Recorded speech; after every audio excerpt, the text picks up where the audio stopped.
வணக்கம் கிரிக்கெட் ரசிகர்களே, welcome back to Tamil cricket trolls with you Vel present. Let's welcome Rahman de Villiers, Crickarthi and Praveen speaks on board. Okay, இதுவரையும் நம்ம channel subscribe பண்ணாம இருக்காங்களா? Subscribe பண்ணிருங்க.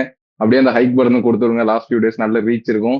தயவு செஞ்சு கொஞ்சம் சப்ஸ்கிரைப் பண்ணிருங்க. ஏன்னா இந்த ஐபிஎல் சீசன் முடியறதுக்குள்ள ஒரு 10K சப்ஸ்கிரைபர்ஸ் வரணும்ட்டு ஒரு எய்ம்ல இருக்கும். ஸோ சப்ஸ்கிரைப் பண்ணாதவங்க எல்லாம் கொஞ்சம் சப்ஸ்கிரைப் பண்ணிட்டு பாத்தீங்கன்னா நல்லா இருக்கும். அதான் நாம இப்போ ஒரு மாசம் கழிச்சு ஒரு மாத கணக்காக பஞ்சாப் கோமா ஸ்டேஜ்ல இருந்து நல்ல வேலை மீண்டு வந்திருக்காங்க. கரெக்டான டைம்ல மீண்டு வந்திருக்காங்க. இன்னுமே ஏன்ஸ் நடப்பாங்களான்னு கேட்டா அது ஆரோட கையில தான் அவங்க குடுமி இருக்கு.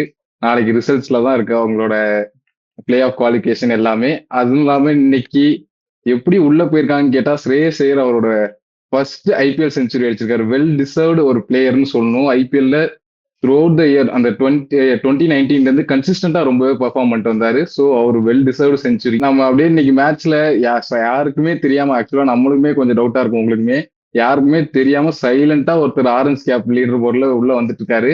9th பொசிஷன்ல இருக்காரு. அது யாருன்னு கெஸ் பண்ணிட்டே இருங்க. நான் வீடியோ மிட்ல சொல்றேன். அப்படியே வீடியோக்குள்ள போயிடலாம். Rahman de Villiers please take over. அதுதான் ரவுடி ஐயர் எதனால இன்னைக்கு அவர் ரவுடி ஐயர் அப்படின்ட்டு காமிச்சாரு. ஒரு டெரிஃபிக்கான நாக்கு. பஞ்சாபுக்கு இந்த விக்டரி எவ்வளவு தேவையோ அதே மாதிரி ஸ்ரேயஸ் ஐயருக்கு ஆஸ் எ கேப்டனா இந்த விக்டரி ரொம்ப ரொம்ப நீடடான ஒரு விக்டரி. அதை அவரே அடிச்சு சீல் பண்ணிக்கிட்டது தான் இங்க ஹைலைட்டு. செம்ம டெரிஃபிக்கா ஆனாரு. நான் நின்று இந்த மேட்சை முடிச்சு தரேன், நான் பஞ்சாபை இன்னும் அலைவா வச்சிருக்கிறதுக்கு நான் பெர்ஃபார்ம் பண்ணாதான் இங்க உண்டு அப்படின்ட்டு காமிச்சாரு. நம்ம இதுக்கு முன்னாடி மேட்சஸ் எல்லாம் பார்த்தோம். அவர் சிங்கிள் டிஜிட்ல அவுட் ஆயிட்டு போறப்ப எல்லாம் பஞ்சாப் கிங்ஸ் தோத்துருக்காங்க. கன்ஃபார்ம் டெஃபீட்னு நம்ம எழுதி கொடுத்துடலாம், அந்த அளவுக்கு தோத்துருக்காங்க. ஸோ இந்த மேட்ச் அவரோட விக்கெட் எவ்வளவு குரூஷியல்னு அவருக்கே தெரிஞ்சிருக்கு. ஸோ அதை கால்குலேட் பண்ணி சும்மா டெரிஃபிக்கா ஆடி கொடுத்தாரு. Well deserve century. ஏன்னா 97, 94ன்னு நிறைய 90ஸ்ல அடிச்சிட்டாரு. ஒரு வெல் டிசர்வ்டு கிளினிக்கலா ஒரு செஞ்சுரி அடிச்சாரு. கிரெடிட்ஸ் டு சமனாக் இன்னைக்கு. மொத்தம் இந்த ஐபிஎல் சீசன் மட்டும் அவர் 6வது 50+ ஸ்கோரு. அதுல ஒரே ஒரு 50 தான் அவர் ஃபர்ஸ்ட் பேட்டிங் பிடிக்கும்போது வந்திருக்கு. மிச்சம் எல்லாமே சேசிங் அப்போ வந்திருக்கு. அப்படின்றப்போ சேசிங்னாலே அவங்களுக்கு கீ ஒரே ஒரு இதுதான். ஸ்ரேயஸ் ஐயர் அன்னைக்கு ஆடுனா அன்னைக்கு அவங்க வின் பண்றாங்க, இல்லைன்னா அவங்க சேசிங்ல வின்னே பண்ண மாட்டாங்கன்றது கிளீனா தெரியும். நான் இவ்வளவு நாள் பஞ்சாபை பேக் பண்ணிட்டு இருந்தேன். என்னடா ஒரு 6 மேட்ச் தோத்துட்டீங்க, இங்க இருந்து என்ன பண்ண போறீங்க? ஏன்னா இந்த கான்பிடன்ஸ் லெவல் மொத்தமாவே டீமாவே பிரேக் ஆயிருக்கும். லைக் அதுல இருந்து எப்படி பவுன்ஸ் பேக் பண்ண போறாங்க அப்படின்னு நினைச்சிட்டு இருந்தேன். பட் இன்னைக்கு ஒரு ஸ்ட்ராங்கான பவுன்ஸ் பேக் தான். ஸ்ரேயஸ் ஐயர் கம்ப்ளீட்டா கேப்டன்ஸ் லீடிங் ஃப்ரம் ஃப்ரண்ட்ன்றத இன்னைக்கு அவர் ரெஸ்பான்சிபிள் எடுத்து கிளீனா இருந்து மேட்சை முடிச்சு கொடுத்து, நான் விட்டாதான் இந்த கன்ஃபியூஷன் நடக்க போகுது, நான் மேட்சை முடிச்சு கொடுக்குறேன். அதே மாதிரி லாஸ்ட் அந்த செஞ்சுரி அடிச்சு டீமே வின் பண்ண வச்சது பார்க்கவே ரொம்ப சூப்பரா இருந்துச்சு. பிளே ஆஃப்ஸ் சான்ஸ் அப்படியே உயிரை உசுரோட வச்சிருக்காரு. ஓகே, அப்படியே நம்ம குயிக்கா அந்த டீம் செலக்ஷனுக்குள்ள போயிடலாம். நம்ம ஆல்ரெடி ரகுமான் டிவிலியர்ஸ் ரிஃப்ளெக்ட் பண்ணதான். அது என்ன ஹர்ப்ரீத் பிரார் ஆர்சிபிக்கு மட்டும் ஸ்பெஷல் கோட்டால கொண்டு வராங்க எனக்கு புரியல. நான் அப்படி ஒரு ஸ்டாட்டும் சொல்லிடுறேன். இந்த வருஷம் மொத்தமாவே 2 மேட்ச் தான் ஆடி இருக்காரு ஹர்ப்ரீத் பிரார். ஒன்னு கேகே, ஒன்னு ஆர்ஆர் கூட, ஒன்னு ஆர்சிபியோட. ஒரு மேட்ச் 2 விக்கெட் ஆர்சிபியோட எடுத்திருக்காரு. இன்னொரு மேட்ச் விக்கெட்லெஸ்ஸா போனாலும் 4 ஓவர் போட்டு 22 ரன் தான் கன்சீட் பண்ணியிருக்காரு. மொத்தமாவே 2 மேட்ச் சேர்த்து 60 ரன் தான் கன்சீட் பண்ணியிருக்காரு. இவரை திரும்பி திரும்பி உட்கார வைக்கிறாங்க, எதுக்குன்னே தெரியல. திரும்பி இப்ப பிளே ஆஃப் குள்ள போகும்போது அவரை டிராப் பண்ணிட்டு போனா இந்த டீம் இன்னைக்குமே பவுலிங்ல அடி வாங்கினாங்க. ஹர்ஷ்தீப் சிங்லாம் இன்னைக்கு பார்த்தாலே 3 ஓவர் போட்டு 17 எக்கனாமி ரேட்லாம் ரொம்ப அதிகம். இன்டர்நேஷனல் பவுலருக்கு, இந்தியன் இன்டர்நேஷனல் பவுலருக்கு இதெல்லாம் ரொம்ப ஜாஸ்தி. ஸோ இந்த டீம் செலக்ஷன் இன்னுமே ஃபைனலைஸ் பண்ணல. இதுக்கப்புறம் ஹர்ப்ரீத் பாரை கொண்டு உள்ள ஃபிட் இன் பண்ணுவாங்களான்றது எனக்கு சந்தேகம் தான் ப்ரோ. இவங்களுக்கு டெத் ஓவர்ஸ்ல பயங்கரமா அடி வாங்கிட்டு இருந்தாங்க. அதுக்கு லாக்கி ஃபெர்குசன் கொண்டு அடி வாங்கிட்டாங்க. விஜயகுமார் வைசாக்க டெத் ஓவர்ஸ் யூஸ் பண்ணணும் அப்படின்னு நம்ம சொல்லியிருந்தோம். இன்னைக்கு விஜயகுமார் வைசாக்க உள்ள கொண்டு வந்தாங்க. பவர் பிளேல ஓமர்ஸாயும் ஹர்ஷதீப் சிங்கும் போடுறாங்க. ஹர்ஷதீப் சிங் பயங்கரமா அடி வாங்கிட்டாரு. பட் ஸ்டில் எனக்கு தெரிஞ்சு கோயிங் ஃபார்வர்டு இதே பிளேயிங்ல சப்போஸ் குவாலிஃபை ஆனாங்கன்னா இதே பவுலர்ஸோட ஸ்டிக் பண்ணிக்குவாங்க அப்படின்ற ஒரு எண்ணம் இருக்கு. ஹர்ப்ரீத் பார் அக்ரீடு தான் உள்ள கொண்டு வரணும். பட் யாருக்கு பதில அப்படின்னு நீங்க சொல்றீங்க? ஹர்ஷதீப் சிங் அடி வாங்குறாரு, பட் ஹர்ஷதீப் சிங் பதில ஹர்ப்ரீத் பார் நம்ம கொண்டு வர முடியாது. அந்த மாதிரி யாருக்கு பதில கொண்டு வருவாங்கன்றதுல பெரிய இஷ்யூஸ் இருக்கு. ஏன்னா இவங்க ஆல்ரவுண்டர் ஸ்லாட்ல சஷாங்க் ஆர் சுயாஸ் செஜேக்கு வச்சிருந்த இடத்துல இப்ப 2 பேருமே ஆடுறாங்க. அப்படின்றப்போ உங்களுக்கு இவ்வளவுதான் சோர்சஸ். உங்களுக்கு 5 பவுலருக்குள்ளதான் நீங்க இது பண்ணணும். அப்படின்றப்போ எனக்கு இந்த திருப்பி ஹர்ப்ரீத் பாரை கொண்டு வரதுக்கான இடம் தெரியல. இல்ல, நம்ம நிறைய பிளம்மிங்க அகில் ஹுசேனை ஏன் டிராப் பண்ணாங்க நிறைய பேஷ் பண்ணிருக்கோம். ஹர்ப்ரீத் பிராரை யாருக்கு பதிலா கொண்டு வருவீங்கன்னு நீங்க கேட்டீங்க. நீங்க ஹர்ப்ரீத் பிராரை தான் ஃபர்ஸ்ட் எழுதணும்னு நான் சொல்லுவேன். அதுக்கு பதிலா நீங்க வேற யாராவது எங்கேயாவது சேஞ்சஸ் பண்ணிக்கிங்க, அது எனக்கு பிரச்சனை கிடையாது. ஹர்ப்ரீத் ப்ராரை ஃபர்ஸ்ட் எழுதிருங்க. அதுக்கப்புறம் நீங்க எப்படி மிஸ் அண்ட் மேட்ச் பண்றீங்களோ அது உங்க தலைவலி, அது நீங்க பண்ணிக்கங்க. எப்படி சிஎஸ்கேக்கு அகில் ஹுசேன் ஒரு நல்ல பிளேயரோ நல்லா பெர்ஃபார்ம் பண்ணி கொடுக்குறாரு, ஏன் அவர் எடுக்கலன்னு ஃபிளெமிங் அவ்வளவு பேஷ் பண்றோமோ, ரிக்கி பாண்டிங் மேலேயும் ஸ்ரேயஸ் ஐயர் மேலேயும் அதே கொஸ்டின் வைக்கணும். எதனால ஹர்ப்ரீத் ப்ராரை டிராப் பண்றீங்க, என்ன ரீசன்? அவர் பெர்ஃபார்மன்ஸ் கொடுக்குற மேட்ச்லாம் பெர்ஃபார்ம் பண்ணி கொடுத்துருக்காரு. போன மேட்ச் ஆர்சிபி கூட போட்டு நல்லா விக்கெட்ஸ் எடுத்து, அவர் ஒருத்தர் தான் விக்கெட்ஸ் எடுத்து அவ்வளவு நல்லா பெர்ஃபார்ம் பண்ணி கொடுத்தாருங்கும் போது அவர் நேம் ஃபர்ஸ்ட் நீங்க எழுதணும். அதுவும் இந்த எல்எஸ்ஜி மாதிரி பெரிய கிரவுண்ட்ஸ்ல அவர் நேம் தான் நீங்க ஃபர்ஸ்ட் எழுதணும். பிளேயிங் லெவன்ல அவர் நேம் தான் ஃபர்ஸ்ட் எழுதணும். அதை விட்டுட்டு நீங்க வந்து யாருக்கு பதிலா ஹர்ப்ரீத் ப்ராரை கொண்டு வருவீங்கிறதே இன்வாலிட் கொஸ்டின். இப்ப எம்எஸ் தோனி இப்ப சஞ்சு சாம்சன் சிஎஸ்கேல இருக்காருன்னா யாருக்கு பதிலா நான் சஞ்சு சாம்சனை கொண்டு வருவேன், யாருக்கு பதிலா ஆர்சிபில நான் விராட் கோலியை கொண்டு வருவேன், அந்த மாதிரி கேட்கிற மாதிரி இருக்கு எனக்கு. ஃபர்ஸ்ட் நீங்க ஹர்ப்ரீத் ப்ராரை எழுதிருங்க, அதுக்கப்புறம் வேற யாரையாவது மிஸ் மேட்ச் பண்ணி போட்டுக்கோங்க. ஓகே, நானுமே வந்து 100% ரஹ்மான் டிவிலியர்ஸ் சொன்னதுதான் அக்ரி பண்ணிப்பேன். நீங்க யாரை தூக்கிட்டு ஹர்ப்ரீத் ப்ராரை கொண்டு வருவதுன்றது கேள்வியே கிடையாது. ஏன்னா நீங்க யாரை வேணா தூக்கலாம். இந்த வருஷம் ஒரு பவுலர் கூட அண்டர் 9 எக்கனாமி ரேட்ல போட்டதே கிடையாது. அப்படின்றப்ப கண்ணை மூடிட்டு எந்த பவுலர் வேணா வெளில தூக்கி போட்டு ஒரு ஆஃப் ஸ்பின்னர் வச்சு லெஃப்ட் ஆம் ஆர்த்தடாக்ஸ் நீங்க டெஃபினட்டா உள்ள கொண்டு வரலாம். ஏன்னா எல்லா டீம்லயும் மிடில் ஆர்டர்ல ஒரு ரைட் ஹேண்ட் பேட்டர் இருப்பாரு, ஒரு ஓப்பனர்ல ஒரு ரைட் ஹேண்ட் பேட்டர் இருப்பாரு. அந்த மாதிரி விக்கெட்ஸ் எடுக்க லெஃப்ட் ஆம் ஆர்த்தடாக்ஸ் கண்டிப்பா டீம்ல தேவை. ஸோ அதுல கொஸ்டினே கிடையாது. இந்த வருஷமே உங்களுக்கு இதுவரை எக்கனாமி ரேட் வச்சு பார்த்தா உங்களுக்கு பெஸ்ட் பவுலர் யாருன்னு கேட்டா ஹர்ப்ரீத் ப்ரா தான். செகண்டா யார் இருக்கான்னு பார்த்தா சஷாங்க் சிங் இருக்காரு. ஸோ அந்த லெவல்ல தான் பஞ்சாப் பவுலிங் இருக்கு. நீங்க இந்த கேள்வியே வந்து கேள்வியே தப்பான கேள்வி, யாருக்கு பதிலாக கொண்டு வருவாங்கன்றது. இன்னொன்னு ஆடட் என்னன்னா, அவர் வந்து இம்பாக்ட் சப்ஸ்டியூட்டா கூட வச்சு நீங்க யூஸ் பண்ண முடியாது. ஏன்னா பஞ்சாப் இந்த வருஷம் எந்த அளவுக்கு ஃபிளாப்பியா இருந்திருக்காங்கன்னு பாத்துருக்கோம். ஃபீல்டுல ஹர்ப்ரீத் ப்ரா வந்து அவ்வளோ ஈஸியா கேட்சை டிராப் பண்ண மாட்டாரு. நிறைய ஸ்டன்னர்ஸ் எல்லாம் கூட எடுத்திருக்காரு. அந்த செலிப்ரேஷன் நம்ம பேசும்போது ஞாபகம் வரும், அவர் கேட்ச் எடுத்துட்டு அந்த தைஸ்ல தட்டி இப்படி தூக்குறதெல்லாம். ஸோ இந்த மாதிரி பிளேயரை நீங்க பிளேயிங் லெவலில் எழுதாம இருக்கிறது ஒரு கிரைம் தான். அது வந்து பஞ்சாப் அவங்க மேலேயே மண்ணை வாரி போட்டுக்கிறாங்க. இந்த மாதிரி கோமாலே தான் இருப்பாங்க இந்த மாதிரி டிசிஷன்ஸ் எல்லாம் எடுத்தா. அப்படியே நம்ம மூவிங் ஆன். எல்எஸ்ஜி பேட்டிங் வச்சு லைட்டா யாராவது டச் அப் பண்ணிருக்கேன். இல்ல, எல்எஸ்ஜி பேட்டிங் அவங்களுக்கு இன்னைக்கு நத்திங் டு லூஸ் தான். அதை பத்தி பேச பெருசா இல்ல. சீசன் இன்னைக்கு மிச்சல் மார்ஷ் வந்து அவங்களுக்கு ஒரு பெரிய மிஸ். அண்ட் ரிஷப் பண்ணிட்டு இன்னைக்காவது ஸ்டெப் அப் பண்ணி பெர்ஃபார்ம் பண்ணிருக்கலாம். அவர் எப்ப பெர்ஃபார்ம் பண்ண போறாருன்னு யாருக்குமே தெரியல. ஒரு கேப்டனா ஒரு ரெஸ்பான்சிபிலிட்டி எடுத்திருக்காருன்னா அந்த ரெஸ்பான்சிபிளா ஆடணும். அது வந்து அவர்கிட்ட இருந்து என்ன பார்க்கவே முடியல. ரிஷப் பண்ட் வந்து நீ சொல்ற மாதிரி அவர் சுத்தமா கான்பிடென்டாவே இல்ல. ஃபீல்ட்ல கேட்ச் பிடிக்கும் போதும் தெரியுது. ஒரு ஈஸி கேட்ச் நீ கம்பேரிட்டிவ்லி விக்கெட் கீப்பிங் ஸ்டாண்டர்டுக்கு இது வந்து ஈஸி கேட்ச். அதையுமே டிராப் பண்ணிட்டாரு அர்ஜுன் டெண்டுல்கர் ஓவர்ல. ஸோ பேட்டிங்ல அவ்வளோ கான்பிடென்டா இல்ல. அவர் வந்து இப்போ நம்ம லக் இல்லைன்னு சொல்றாரு. இந்த மாதிரி இந்த ஃபேக்டரி எல்லா மேட்சும் போஸ்ட் மேட்ச்க்கு அப்புறம் யூஸ் பண்றாரு, லக் இல்லைன்னு. ஸோ நீங்களே அந்த மாதிரி ஒரு மைண்ட் செட்ல வந்தீங்கன்னா ஈஸியா கைக்கு வரதை கூட கீழே போட்டு லக் இல்ல இன்னைக்குமே கீழே போட்டு ஏதோ மேல பார்த்து பேசிட்டு இருக்காரு. போட்டது இவரு அங்க என்னமோ பேசி என்ன ஆகுன்னு எனக்கு தெரியல. ஸோ டோட்டலாவே ரிசர்வ் பண்றது T20 ஃபார்மெட்ல கான்பிடன்ஸ் லேக் ஆகுது. இந்த ஷார்ட் மேக்கிங் கொஞ்சம் அவ்வளோ இதுவா இல்லை, எஃபிஷியன்டா இல்லை. டெஸ்ட்ல எஸ் வெல் ப்ரூவன் பிளேயர் எல்லாருமே அவர் தான் எக்ஸ்பெக்ட் பண்ணுவோம் இந்தியன் டீம்ல. T20ல கம்ப்ளீட்டா லாஸ்ட் 2-3 இயர்ஸ் எடுத்து பார்த்தா சரியான டவுன்ஃபாலு, இயந்திரிக்கவே முடியாதுன்ற மாதிரி ஒரு டவுன்ஃபாலு. இதுக்கப்புறம் அவர் எப்படி T20ல கம்பேக் கொடுப்பாருன்னே தெரியல. இந்த மாதிரி போயிட்டு இருக்க டைம்ல இவரு தான் எங்களுக்கு நெக்ஸ்ட் எம்எஸ் தோனின்னு அவர் அவங்களோட ஓனர் வந்து தூக்கி வச்சு உட்காந்துருக்காங்க. எப்படி ஜெயிப்பாங்கன்னு எனக்கு தெரியல. அவரோட கான்ஃபிடன்ஸ் தான் வந்து டோட்டல் டீமுக்கே ரிஃப்ளெக்ட் பண்ணுது. இந்த மாதிரி பிளேயிங் லெவன்ல சேஞ்சஸ், பேட்டிங் ஆர்டர்ல சேஞ்சஸ், பவுலிங் சேஞ்சஸ், இந்த மாதிரி ஒரு பவுலிங் ஃபேக்டரி வச்சுட்டு அதையும் வேஸ்ட் பண்றாரு. ஸோ டோட்டலாவே எல்எஸ்ஜி பேட்டிங் ரிசர்வ் பண்ட் கேப்டனா இருக்கிறவரையும் ரிசர்வ் பண்ட் இப்படி பெர்ஃபார்ம் பண்றவரையும் இந்த டீம் வந்து எழுந்து நிக்காதுன்னு தான் எனக்கும் தோணுது. இல்ல, போஸ்ட் மேட்ச் பிரசன்டேஷன் ஸ்பீச்சுக்கு ஒன்றும் குறைச்சலே இல்ல. அது வந்து போன மேட்ச்ல பார்த்தோம். We are of good team அப்படின்னு இருந்தாரு. அப்படி ஒரு குட் டீம்னா நீ பெர்ஃபார்மன்ஸ்ல காட்டணும், ஆன் த கிரவுண்ட் நீ பெர்ஃபார்மன்ஸ்ல காட்டணும். இந்த சீசன்ல கோமாளி டீம்னா நான் எல்எஸ்ஜி தான் சொல்லுவேன். அந்த அளவுக்கு அவங்களோட பேட்டிங்ல ஒர்க்கான பேட்டிங் ஆர்டரே மாத்தி விளாண்டாங்க.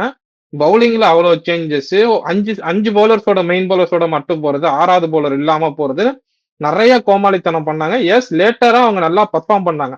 பட் இந்த சிச்சுவேஷன்ல வி ஆர் எஃப் குட் டீம்னு சொல்ற அளவுக்கு அவங்க பெர்ஃபார்ம் பண்ணிருக்காங்களா அப்படின்னா இல்ல. அதான் போஸ்ட் மேட்ச் பிரசன்டேஷனுக்கு ஒன்றும் குறைச்சதே இல்லை. ஆன் த கிரவுண்ட் அதை காமிக்கணும். அதை வந்து ரிசர்வ் பண்ணிட்டு மிஸ் பண்றாரு. கேப்டன்சினாலே கொஞ்சம் நிறைய ப்ரெஷர் எடுத்துக்கிறாரோன்னு தோணுது ப்ரோ. கேப்டன்சி ப்ரெஷரே வந்து அதிகமா எடுத்துட்டு அது பேட்டிங்ல எவிடென்ட்டாவே ரெஃப்ளெக்ட் ஆகுது. இவர் இதையும் ஒழுங்கா பண்ணாம அதையும் ஒழுங்கா பண்ணாம இவர் எய்தர் வந்து கேப்டன்சில இருந்து எடுத்துட்டு நான் பேட்ஸ்மேனா ஆடுறேன்னு ஆடினா மட்டும்தான் அவர் பேட்டிங் ஃபார்ம் திருப்பி எடுக்க முடியும்னு நினைக்கிறேன். ஏன்னா நடுவுல ஒரு மேட்ச் வந்துட்டு ஒரு குயிக் ஃபயர் ஒரு 30-35 ரன்ஸ் அடிப்பாரு. அந்த மாதிரி இன்னிங்ஸ் தான் அவர்கிட்ட வந்து நம்ம எதிர்பார்க்கிறோம். நீங்க ஓப்பனிங் வந்துட்டு இந்த சீசன்லேயே ஓப்பனிங் ஆடிட்டாரு, 2 டவுன் ஆடிட்டாரு, 3 டவுன் ஆடிட்டாரு, இந்த மாதிரி எல்லா பொசிஷனும் ஆடிட்டு இருக்காரு. ஒரு பொசிஷனை ஃபிக்ஸ் பண்ணிட்டு இந்த இடத்துல நான் வரப்போறேன், எப்ப வந்து அந்த இடத்துல ஒரு ப்ரெஷர் ஆகுதோ அந்த இடத்துல கூட நான் வரேன், அப்படி கூட வரலாம். அந்த மாதிரி வந்துட்டு குயிக் ஃபயர் ஒரு 15 பால் 35 இந்த மாதிரி இன்னிங்ஸ் தான் அவர்கிட்ட வந்து எதிர்பார்க்கிறோம். அது மாதிரி டெத் ஓவர்ஸ்ல வந்து பவுலர்ஸ் வந்து கரெக்டா வந்து லென்த்தை பிடிச்சி லைனை பிடிச்சி போடும்போது இவரோட அந்த லேப் ஷாட் இதெல்லாம் வந்து பயங்கர ஹேண்டியா இருக்கும். ஏன்னா இவங்க வந்து ஸ்ட்ரெயிட்ல அடிக்க கூடாதுன்னு சொல்லிட்டு போற பாலை இவர் லேப் ஷாட் அந்த மாதிரி கிளியர் பண்ணலாம். அந்த மாதிரி டயத்துல இவர் வந்து அந்த மாதிரி ஒரு குயிக் ஃபயர் இன்னிங்ஸ் ஆடுனா ரொம்ப நல்லா இருக்கும்னு நினைக்கிறேன். இன்னொன்னு வந்து இவர் வந்து பவுலிங் ரொட்டேஷன்ஸ்மே வந்துட்டு கரெக்டான பவுலிங் ரொட்டேஷன்ஸ் கொடுக்காம எந்த பவுலர் எங்கே யூஸ் பண்ண நினைக்காம நிறைய மேட்சஸ் வந்து கடைசி வரைக்கும் வந்துட்டு ஸ்பின்னர்ஸை கொண்டு போய் நிறைய மேட்ச் தோத்ததை நம்ம பார்த்துருக்கோம். அந்த மாதிரி மிஸ்டேக்ஸ் எல்லாம் பண்ணக்கூடாது. அதுக்கு அவர் கேப்டன்சி எடுத்து தனியா வச்சுட்டு பேட்ஸ்மேனா ஆட போறேன்னு ஆடினா கொஞ்சம் பெட்டரா பெர்ஃபார்ம் பண்ணுவாருன்னு எனக்கு தோணுது. 100% அக்ரீட் ப்ரோ. இப்ப எல்லாருமே வீடியோ பாக்குறவங்க யாரும் பண்ட் டுவர்ட்ஸ் யாரும் இங்க வந்து கிரட்ஜ் வச்சுட்டு பேசல, வெஞ்சன்ஸ் வச்சுட்டு பேசல. இங்க நடக்கிறது என்னன்னா பண்ட்டை வந்து எல்லாருமே பேக் பண்ணிருக்காங்க, ஃபேன்ஸா இருக்கட்டும், மேனேஜ்மெண்டா இருக்கட்டும். ஏன்னா இந்த வாட்டி அந்த 27 crores போயிருக்காங்கன்னா இன்னும் பிலீவ் பண்றாங்க. அவருக்கு வந்து ஒரு பேட் சீசன் இருந்தது, ஆக்சிடென்ட்ல இருந்து கம்பேக் கொடுத்துட்டு வந்தாரு. ஸோ அதை தாண்டியுமே வந்து இவரால ஒரு ரெட் பால் பிளேயரா மட்டும் இன்னும் யாரும் பார்க்கல. ஏன்னா அந்த அளவுக்கு ஒரு ப்ரூவ் பண்ணிருக்காரு. யங் ஏஜ்லயே வந்து ஐபிஎல் மாதிரி ஒரு டோர்னமெண்ட்ல டாமினேட் பண்ணிருக்காரு. அந்த எக்ஸ்பெக்டேஷன் வந்து இன்னும் எல்லாம் வச்சிருக்காங்க. அவரால் ஸ்டெப் இன்னும் நல்லா கொடுக்க முடியும்னு எக்ஸ்பெக்ட் பண்றப்போ ஒரு கேப்டன்சி வந்து கிளியரா தெரியுது. கேப்டன்சி தான் அங்க லேக் ஆகுது எனக்கு தெரிஞ்சு. ஏன்னா மல்டிபிள் டெசிஷன்ஸ் மேக் பண்ணணும், பேட்டிங்லயா இருக்கட்டும், பவுலிங்லயா இருக்கட்டும், நீ ஃபீல்டர்ஸ் செட் பண்ண வைக்கணும்ன்றது எல்லாமே ஒரு பெரிய பிரஷரா அவர் எடுத்துக்கிறதுனாலதான் அவர் நிறைய சேஞ்சஸ் எடுத்துட்டு இருக்காரு. தேவையில்லாம நல்லா ஆடின பேட்ஸ்மேன்ஸை வெளில வச்சிருக்காரு. அந்த மாதிரி அவர் கேப்டன்சியே வந்து ஒரு பெரிய கொஸ்டின் மார்க் தான். எனக்கு தெரிஞ்சு இந்த பிரஷர்ல இருந்து வரணும்னா யாரோ ஒரு கேப்டன்சியை குறை சொல்லியோ அதனால அவர் எடுக்க சொல்ல, நீங்க ஒரு பிளேயரா பெர்ஃபார்ம் பண்ணணும். இப்ப கேப்டனா பெர்ஃபார்ம் பண்ணியும் இந்தியா டீம் கேப்டன் ஆக முடியுமா அப்படின்றது ஒரு பெரிய கொஸ்டின் மார்க்ன்றதுனால அட்லீஸ்ட் ஒரு பிளேயரா ப்ரூவ் பண்ணி, இன்னும் அவருக்கு ஏஜ் இருக்கு, இன்னும் இந்தியா டீமுக்கு வந்து நல்லா பண்ற அளவுக்கு இன்னும் அவர் பண்ணிருக்காரு. அந்த நீங்க சொல்ற மாதிரி அவர்கிட்ட ஷார்ட் வெரைட்டிஸ் இருக்கு, அது மாதிரி குவிக் இன்னிங்ஸ் கொடுக்க முடியும், சம்டைம்ஸ் வந்து மேட்ச் வந்து எக்ஸ்டெண்டா எடுத்துட்டு போய் மேட்ச் முடிச்சு தர முடியும். அப்படின்றதுனால அவர் வந்து எனக்கு தெரிஞ்சு கேப்டன்சியை ட்ராப் பண்ணிட்டு பிளேயரா வந்து இன்னும் ப்ரூவ் பண்ணி அடுத்தது ஒயிட் பாலுக்கு வரணும்னு யோசிக்கணும்னா கண்டிப்பா அவர் வந்து எனக்கு கேப்டன்சில இருந்து வந்துட்டு பிரஷரே இல்லாம ஒரு பிளேயரா நல்லா விளையாடி டீமை வந்து நீ வின் பண்ண வைங்க அப்படின்றதுதான் ஒரு ரெக்வஸ்டா நான் பாக்குறேன் எல்லா ஃபேன்ஸ் கிட்ட இருந்துமே. ரொம்ப ரொம்ப ஸ்ட்ரகிளுக்கு அப்புறம் இந்த சீசன்ல அர்ஜுன் டெண்டுல்கருக்கு ஒரு சான்ஸ் கிடைச்சிருக்கு. அந்த சான்ஸையும் வந்து ஒரு மாதிரி ரொம்ப அவரை இன்சல்ட் பண்ற மாதிரி ஒரு இன்சிடென்ட் தான் சொல்லணும் ஆக்சுவலா. ஏன்னா இது செட்ட மேட்ச் எல்எஸ்சிக்கு, இது யாருக்குமே எதுவுமே யூஸ் இல்லைன்ற மாதிரி ஒரு மேட்ச் தான். சும்மா உங்களோட ப்ரைடுக்கு வேணா ஆடலாம். இந்த மாதிரி மேட்ச்ல அவர் லாஸ்ட் ஓவர்ல பேட்டிங் இருக்க போது ஃபர்ஸ்ட் பால்ல சிங்கிள் எடுத்துக்கலாம், செகண்ட் பால், தேர்ட் பால் 3 பாலும் சிங்கிள் எடுத்துக்கலாம். 3மே டினை பண்ணாரு அப்துல் சமத். எனக்கு என்ன தோணுச்சுன்னா அவர் வந்து ஸ்பாட் லைட்டை ஸ்டீல் பண்ணிக்கதான் நினைக்கிறாருன்ற மாதிரி தான் இருந்துச்சு. அவருமே ஒரு யங் பிளேயர். ஸோ அவருக்கு அர்ஜுன் டெண்டுல்கரோட ஃபீலிங்ஸும் புரிஞ்சிருக்கணும், அவருக்கும் ஒரு சான்ஸ் கொடுத்து பார்த்துருக்கணும். இந்த மாதிரி ஒரு சீசன் ஃபுல்லா சான்ஸே கிடைக்கல, இப்பதான் கிடைச்சிருக்கா. அதுவும் டெட் ரப்பர்ன்றப்ப அவருக்கு ஒரு சான்ஸ் கொடுத்துருக்கலாம். அந்த லாஸ்ட் ஓவர்ல அவரும் ஒரு கோ போய் பார்த்துருக்கலாம் தான் எனக்கு தோணுச்சு. ஆனா ஃபர்ஸ்ட் பால் ஓகே, நீ ஃபர்ஸ்ட் பால் வந்து உன்னால நெயில் பண்ண முடியல, செகண்ட் பால் நான் அடிச்சிருவேன், நீ சிங்கிள் டினை பண்ணலாம். ஆனா செகண்ட் பாலும் சிங்கிள் டினை பண்ணி தேர்ட் பாலும் சிங்கிள் டினை பண்றது வந்து கொஞ்சம் இன்சல்ட்டிங்கா தான் இருந்துச்சு. வாத்தியாரோட பையனை இப்படி பாக்குறது வந்து கொஞ்சம் கஷ்டமா தான் இருந்துச்சு.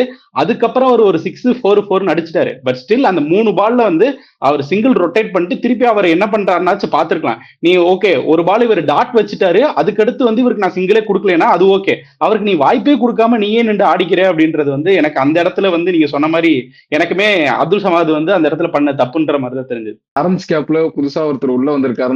நான் மென்ஷன் பண்ணது யாருன்னா ஹர்ஷ்தீப் சிங் தான். ஹர்ஷ்தீப் சிங் வந்து 14 மேட்ச் ஆடி இருக்காரு, 541 ரன்ஸ் கன்சீட் பண்ணிருக்காருன்னா இது என்ன மாதிரி பவுலிங்னு எனக்கு தெரியல.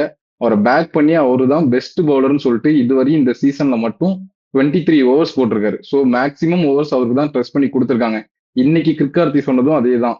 இந்த மாதிரி வைசக் விஜயகுமார் இன்னைக்கு நாளுக்கு நல்லா பெர்ஃபார்ம் பண்ணியிருந்தாருமே அவர் டினை பண்ணிட்டு ஹர்ஷ்தீப் சிங் ப்ரிஃபரன்ஸ் கொடுத்துருக்கப்ப இப்படி பெர்ஃபார்ம் பண்ணா இவர் இன்னமும் கேரி ஃபார்வர்ட் பண்ணிட்டே இருக்கிறது வந்து தெரியல. நம்ம நிறைய ஆல்ரெடி பேசினதுதான், பேட் சீசன் அக்ரி பண்ணிட்டு கொஞ்சம் கம்மி டைமாவது கொடுக்கணும், இல்லாட்டி ஓவர்ஸ் கொஞ்சம் கம்மி பண்ண அடி வாங்குறப்போ அதுவும் பண்ண மாட்டாங்கன்றப்போ ஹர்ஷ்தீப் ஓவராலா இதுக்கு முன்னாலாம் நல்லா பண்ணியிருக்காரு. இந்த சீசன் பியூர்லி ஒரு புவர் பெர்ஃபார்மன்ஸ். ஆன் ஃபீல்ட்ல வந்து சுத்தமா நல்லா பண்றது இல்லை, ஆஃப் ஃபீல்ட்ல தேவையில்லாத கான்ட்ரவர்சிலாம் உள்ள வராரு. அதெல்லாம் வந்து தவிர்த்துக்கலாம். எனக்கு தெரிஞ்சு அது ரொம்பவே பார்க்கவே நல்லா இல்லை. எல்எஸ்ஜி டீம்ல இதுவரையும் அவங்களோட பேட்டிங் கோச்சு சொதப்பலு, அவங்களோட டீம் செலெக்ஷன் சொதப்பலு, அவங்க பேட்டிங் சொதப்பலு, எல்லாமே சொதப்பலு. ஒரே ஒரு விஷயம் அவங்களுக்கு வந்து டாப் நாச்சா இருந்திருக்குன்னா அவங்களோட பவுலிங் கோச்சு பரத் தருண் வந்து டெரிஃபிக்கா பண்ணி கொடுத்துருக்காரு இந்த சீசன். சூப்பரா அவரோட ரிசோர்சஸ் வந்து கரெக்டா யூஸ் பண்ணி நல்லா பண்ணிருக்காரு.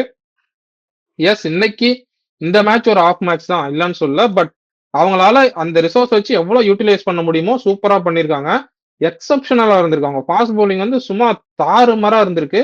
இந்த மேட்ச்ல வந்து அவங்க அர்ஜுன் டெண்டுல்கர் ஒரு சான்ஸ் கொடுத்தாங்க, அதையும் ரிசர்வ் பண்ணிட்டு கேட்ச் டிராப் பண்ணாரு, எல்லாம் நடந்துச்சு. ஆனா Shami proving again and again இன்னைக்குமே 2 விக்கெட் எடுத்து கொடுத்தாரு. Cooper Connolly and Priyansh Arya. Shami ஈரோடாங்கிற மாதிரி எடுத்து கொடுத்தாரு. சூப்பரா போட்டாரு ஆக்சுவலி. இன்னைக்கு பிரின்ஸ் யாதவ் அடிச்சிட்டாங்க, மோஷின் கானே அடிச்சிட்டாங்க, மத்தவங்க எல்லாரையும் அடிச்சிட்டாங்க. பட் ஷமி ஒரு தனியா துண்டா தெரிஞ்சாரு.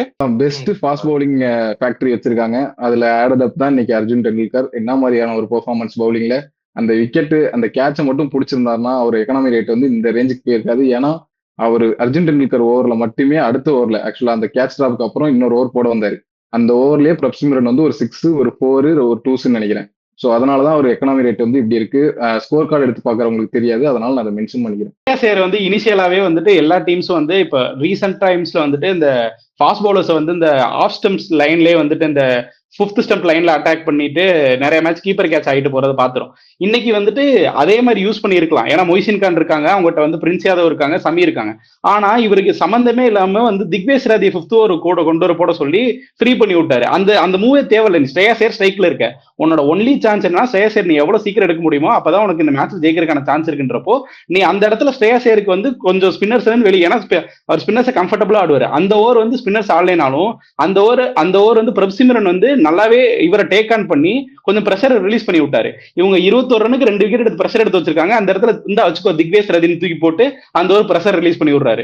இந்த மாதிரி பவுலிங் ரொட்டேஷன்ஸ்லாம் இன்னைக்கு ஸ்ரேயஸ் வந்து நல்லா புடிச்சு போட்டிருந்தா அந்த இடத்துல பயங்கரமா பிரஷர் கிரியேட் பண்ணிருக்காங்க. சொன்னது கிளியரா. ஏன்னா பிரின்ஸ் யாதவ் வந்து அப்ப வந்து ஒரு ஓவர் தான் போட்டிருந்தாரு, ஷமியை மட்டும் தான் 2 ஓவர் கொடுத்திருந்தாங்க. ஏன் பிரின்ஸ் யாதவுக்கு இன்னொரு ஓவர் கொடுங்க, பிரின்ஸ் யாதவ் கண்டிப்பா அந்த ஓவர்ல போட்டிருந்தா ஸ்ரேயஸ் ஐயரை தூக்கி இருந்தா மேட்ச் முடிஞ்சிருச்சு. அங்க இருந்து எப்படியும் அவங்களோட பவுலிங் யூனிட்ட அதுக்கப்புறம் சும்மாவே லைக் நீ பேட் டெசிஷன்ஸ் வந்து தப்பா ரொட்டேட் பண்ணியிருந்தா கூட அவங்க பவுலிங் லைனை வச்சு பஞ்சாப் வந்து சோக் பண்ண வச்சிருக்க முடியும். பட் இருந்தாலும் அங்க விட்டதை போய் திரும்ப 10வது 12வது ஓவர்ல ஷமியை வச்சு ட்ரை பண்ணிட்டு இருந்தாங்க.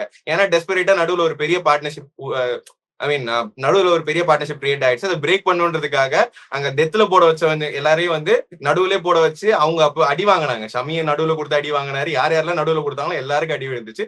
அங்க வந்து கேப்டன்சில ஒரு கிளியர் எரர்.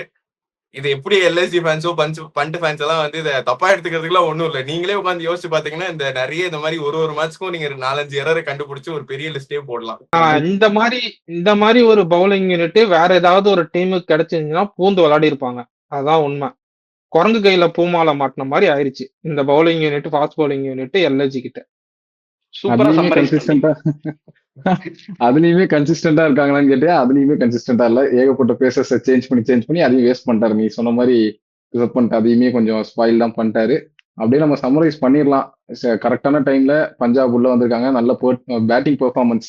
அவங்களோட பவுலிங் யூனிட் இன்னைக்கு 200 கீழே கன்சீட் பண்ணதுனால பேட்டிங்ல அதை சேஸ் பண்ணி நல்லா ஒரு அலைவா இருக்காங்க. நாளைக்கு டே ரொம்ப எக்ஸைட்டிங்கா இருக்கும். ஏன்னா ஆர்ஆரோட கையில தான் கேகேஆரோட குடுமையும் சரி, பஞ்சாபோட குடுமையும் சரி. ஆர்ஆர் அவங்களே ஜெயிச்சு அவங்களே பிளே ஆஃப்ல வந்துகிட்டாங்கன்னா மட்டும்தான் இருக்கு. இல்லைன்னா ஆப்வியஸா வந்து கேகேஆர் வரதுக்கு வெரி வெரி ரேர் சான்ஸ். ஒரு 20% தான் சான்ஸ் இருக்கு. பேலன்ஸ் 80% வந்து ஆர்ஆர் தோத்துட்டாங்கன்னா பஞ்சாப் தான் உள்ள போகுது. ஓகே, இன்னைக்கு நம்ம ப்ரெடிக்ஷனுக்கு போயிருவோம். நம்ம ப்ரெடிக்ஷன்ல வந்து அதிசயமா இன்னைக்கு பிரவீன் ப்ரோ வந்து பஞ்சாப் விட்டு எல்எஸ்ஜி ப்ரெடிக்ட் பண்ணாரு. அது என்ன நேரமோ என்ன மாயமோ மந்திரமோ தெரியல, பஞ்சாப் இன்னைக்குன்னு பார்த்து ஜெயிச்சிட்டாங்க. வேல் பிரஜனும் பிரவீன் கிரிகார்த்தி ப்ரோவும் பஞ்சாப் சொல்லியிருந்தாங்க, அவங்களுக்கு 1 பாயிண்ட். நானும் பிரவீன் ப்ரோவும் எல்எஸ்ஜி சொல்லியிருந்தோம், எங்களுக்கு வந்து 0 பாயிண்ட்ஸ். ஸோ வந்து நம்ம நாளைக்கு மேட்சுக்கு போயிடுவோம். RR versus MI first match, second match KKR versus DC. So இதுல வந்து யாரு வின் பண்ணுவா? நான் ஃபர்ஸ்ட் எடுத்துடுறேன். நான் வந்து நாளைக்கு ஆர்ஆர் கூட தான் போறேன். நாளைக்கு ஜெய்ஷாலோட ஷோ இருக்கு வான்கடையில. ஆர்ஆர் நாளைக்கு ரோஸ் அடிக்கிறான், வேம்பலியோட ஃபைட் இருக்கு, கண்டிப்பா வருவான், உள்ள பிளே ஆஃப் வருவான், அதை தடுக்கவே முடியாது. ஆர்ஆர் நாளைக்கு ஜெயிக்கிறான். செகண்ட் வந்து கேகேஆர் விசஸ் டிசி. நான் டிசி ஜெயிக்கணும்னு ஆசைப்படுறேன். They can go with smile. ஏன்னா நான் பிளே ஆஃப்க்கு ப்ரெடிக்ட் பண்ண டீமு ஆர்ஆர் ஜெயிச்சிருவாங்கிற பட்சத்துல அது ஒரு டெட் ரப்பர் மேட்ச் தான். பட் ஏதாவது எடுத்துட்டு போட்டும் டிசிங்கிற மாதிரி எனக்கு ஒரு சாஃப்ட் கார்னர் இருக்கு. அதனால டிசி. நானும் எக்ஸாக்டா அதே சேஞ்சஸ் தான் போறேன். ஏன்னா ஆர்ஆர் வந்து எப்படி இருந்தாலும் ஸ்டார்டிங்ல இருந்து ஒரு வெல் டிசர்விங் டீம், யங்ஸ்டர்ஸ் வச்சு நல்லா பெர்ஃபார்ம் பண்ணிருக்காங்க. இந்த இடத்து வரைக்கும் வந்துட்டாங்க. அந்த ஒரு மேட்ச் நாளைக்கு எப்படியாவது நல்லா விளையாடி, மும்பை ஏற்கனவே ஒரு நல்ல பெர்ஃபார்மன்ஸ்லாம் இல்ல. ஸோ அதனால இவங்க வந்து அவங்களுக்கு தெரிஞ்ச கிரிக்கெட்டை போய் டீசெண்டா ஆடி நாளைக்கு வின் பண்ணி எப்படியாவது பிளே ஆஃப்ஸ்க்கு போயிடுங்க. அதனால டிசி ஒரு வெல் டிசர்விங் டீம், நல்ல ஸ்டார்ட். போன சீசன் அப்படியே ரெப்ளிகேட் பண்ணி இந்த சீசன்லயும் நாங்க நல்லா விளையாடுவோம், நடுவில் வந்து நாங்களே நாசமா போயிடுவோன்ற மாதிரி போயிட்டு இருக்காங்க. பட் இருந்தாலும் நாளைக்கு வின் பண்ணி ஓகே இந்த டோர்னமெண்ட்டை வந்து ஒரு லைக் குட் நோட்ல எயின் பண்ணா நல்லா இருக்கும்னு நினைக்கிறேன். ஓகே ஓகே, நானும் பெரிய டிஃபரன்ஸ்லாம் இல்லை. அவங்க 2 பேரும் சொன்னதுதான் நான் என்னோட ஆப்வியஸ் ரீசன் வந்து சொல்லிடுறேன். நாளைக்கு வந்து நான் ஆர்ஆர் தான் பேக் பண்றேன். ஏன்னா ரீசெண்ட் டைம்ஸ்ல மும்பைக்கு எங்கிட்ட ஆர்ஆர் நல்லாவே பெர்ஃபார்ம் பண்ணிருக்காங்க. ஜெயிச்சிருக்காங்களா அந்த ரிசல்ட்லாம் எனக்கு தெரியாது, பட் நல்லாவே பெர்ஃபார்ம் பண்ணிருக்காங்க. வான்கடையில அவங்களை அடிக்கக்கூடிய கேப்பபிலிட்டி இருக்கு இந்த வருஷம், டீம் ஸ்ட்ரென்த்தும் இருக்கு. எம்ஐயும் ஒரு போர் ஃபார்ம்ல இருக்காங்கன்றப்போ ஆர்ஆர் கிளியர் சான்ஸ் இருக்கு. எனக்கு ஒன்னே ஒன்று என்ன பயமா இருக்குன்னா, அந்த மும்பை வருஷம் வருஷம் ஒரு மேட்ச் வந்து குழந்தைங்கள்லாம் எடுத்துட்டு வந்து என்டர்டெயின் பண்ணுவாங்களே, நாளைக்கு வந்து அந்த மேட்ச் ஆமா. அதனால மும்பை இந்தியன்ஸ் எல்லாரும் வெறிகொண்டு அடிச்சிட போறாங்கன்ற ஒரே ஒரு பயம் மட்டும்தான் இருக்கு. மற்றபடி ஆர்ஆர் தான் வின் பண்ணணும்னு எனக்கு தோணுது. 2வது மேட்ச்ல டிசி அப்கோர்ஸ் வந்து ஒரு நல்ல டீம், ஒரு சூப்பரான டீம், ஆல்ரவுண்டா பார்த்தா ஒரு சூப்பரான ஒரு டீம். அவங்களும் எப்படி பிளே ஆஃப் வராம போனாங்கன்னு எனக்கு தெரியல. எங்கேயுமே ஒரு டீமா நல்லா பெர்ஃபார்ம் பண்ணல, அவ்வளவுதான் சொல்லணும். நாளைக்கு அவன் சொன்ன மாதிரி ஒரு நல்ல ஸ்மைலோட வெளில போவாங்க, கேகேஆர் அடிச்சு அனுப்பி விட்டுருவாங்கன்னு நினைக்கிறேன். இந்த வின்னிங் ஸ்ட்ரீக்கை வந்து கொஞ்சம் அடிச்சு நொறுக்கிடுவாங்கன்னு நினைக்கிறேன். நான் நாளைக்கு வந்துட்டு ஆர்ஆர் அண்ட் கேகேஆர் போலான்னு பார்த்தேன். ஆனா நீங்க எல்லாருமே டிசி சொன்னனால வந்துட்டு இப்ப கொஞ்சம் யோசிச்சுட்டு இருக்கேன். ஆக்சுவலா நாளைக்கு அங்கிரீஸ் ரகுவன்சி ஆட மாட்டாரு, இந்த மாதிரி நிறைய இருக்கு. டீம் பேப்பரா பார்க்கும்போது டிசி தான் பெரிய டீமா தெரியுது. அதனால நான் வந்துட்டு நாளைக்கு கேகேஆர் போறேன் செகண்ட் மேட்ச்ல. ஃபர்ஸ்ட் மேட்ச் வந்து ஆர்ஆர் போயிடுறேன். இது எதுக்கு அந்த ஜஸ்டிபிகேஷன்? பேப்பர்ல பார்க்க டிசி தான் ஸ்ட்ராங்கா இருக்கு, ஆனா ஆர்ஆர் போறேன். பேப்பர்ல பாக்க இதுவும் நல்லா இருக்காங்க, ஆனா நாளைக்கு வந்து அண்டர் டிராக்ஸ்க்கு போவோம்னு நினைக்கிறேன். Okay, with that note, we come to one conclusion of today's video. So வந்து நாளையோட சண்டே டபுள் ஹெட்டர் மேட்ச் ரிவ்யூவில் பார்ப்போம். நாளையோட லீக் ஸ்டேஜ் மேட்சஸ் எல்லாம் முடியுது, ஒரு வழியாக எல்லாம் ஃபைனலைஸ் ஆயிரும். அதுக்கப்புறம் நம்ம பிளே ஆஃப் ரிவ்யூ போடுவோம், எல்லாம் பண்ணுவோம். With that note, we come to one conclusion for today's video. See you in next video. Until then, bye from Vel Prajan, Rahman De Villiers, Praveen Speaks and Kirk.